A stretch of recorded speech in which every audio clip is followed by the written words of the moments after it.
Congress reveals Trump's weakness in landmark deal. Mr. President, just to clarify, you believe that the U.S. should default if the White House does not agree to the spending cuts? Republicans, we might as well do it now because you'll do it later.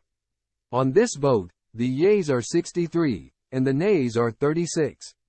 With the 60-vote threshold achieved, the bill is passed. Last night, the Congress of the United States passed a debt ceiling measure that extends the life of the U.S. debt, ensuring that we don't default and making the world feel safe and content. This deal was brokered by President Biden, his team, and Speaker of the House Kevin McCarthy and his remarkable team.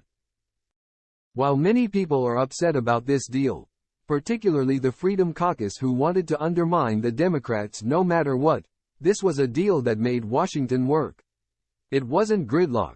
It was a negotiated agreement where nobody got everything they wanted, but progress was made. In contrast, former President Trump simply asked to extend the debt ceiling, and the Republicans, who controlled both houses at the time, complied. However, this time, it required actual collaboration between Kevin McCarthy, Mitch McConnell, and President Biden. McConnell even labeled the entire process political theater 2 weeks ago. The key point was that nobody wanted to default on our debts, and the negotiations revolved around discretionary spending, which, in reality, represented minimal amounts in the budget. This bipartisan effort resulted in a victory for the American people. It marks a departure from the Newt Gingrich era of all or nothing, zero-sum politics that thrived on marginalization and divisive rhetoric. Donald Trump perfected this approach, but now, by working together, Democrats and Republicans have reached a deal that not only counters this divisiveness but also diminishes the influence of the Freedom Caucus. While they may threaten to oust McCarthy, they have been weakened. In fact, McCarthy might receive support from some Democratic voters in the House to counter the Freedom Caucus effectively. Another significant loser in this scenario is Donald Trump, as evidenced by his remarks during a CNN town hall meeting where he insinuated that defaulting might be an option. However, it's worth noting that Trump has a history of defaulting on loans, which contrasts with the principles of the United States. Therefore, the winners in this deal are the American people who witnessed the government working together, proving that compromise and cooperation can prevail.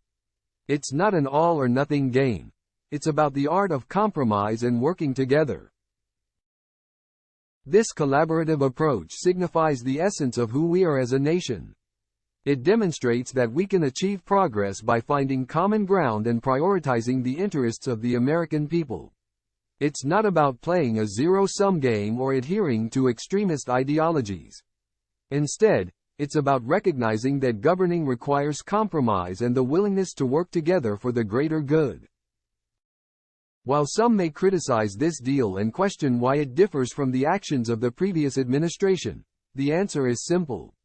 Now that President Biden is in office, the approach to tackling issues has shifted. The focus is on finding sustainable solutions and ensuring the stability and prosperity of our country. It's about taking responsibility for our financial obligations and avoiding the damaging consequences of default. By reaching this agreement and avoiding a potential default, we have safeguarded the economic well-being of the American people. Defaulting on our debts would have had severe repercussions, affecting not only our economy but also our global reputation. It was essential to address the debt ceiling issue and demonstrate our commitment to fulfilling our financial obligations. Moving forward, it's crucial that we continue to foster a spirit of cooperation and bipartisanship. We must strive to find common ground on important issues and put the interests of the American people above political gamesmanship. This deal serves as a testament to what can be achieved when elected officials prioritize the needs of the nation. As we reflect on this milestone, let us celebrate the fact that the government can work together for the betterment of society. It's a reminder that progress is possible when we set aside our differences and work towards a shared vision. The American people deserve a government that is willing to collaborate, negotiate, and find solutions that benefit everyone. In conclusion, the recent debt ceiling deal represents a victory for the American people. It showcases the power of working together and finding common ground in the face of challenges. Let this serve as a turning point in our political landscape, where unity and cooperation prevail over division and obstruction. Together, we can build a stronger and more prosperous future for all.